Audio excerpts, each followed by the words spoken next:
Our schools teach, our government schools, I might add, teach that the government is the all-powerful arbiter of everything. The government should be the source of productivity and energy and creativity and justice and everything, and we should turn to government to be the leader, the great creator and director of our lives. And there's a name for that. It's called collectivism. And collectivism has infected the world.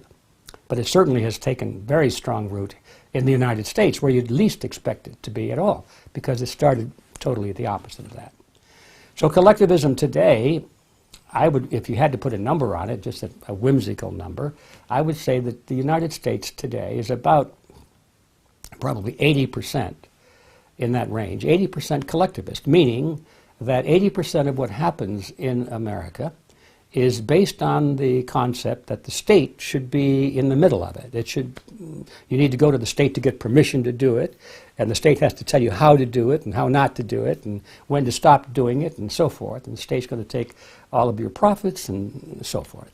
The state, I would say, is at least 80% in a directorate position over practically everything in our commercial and personal lives.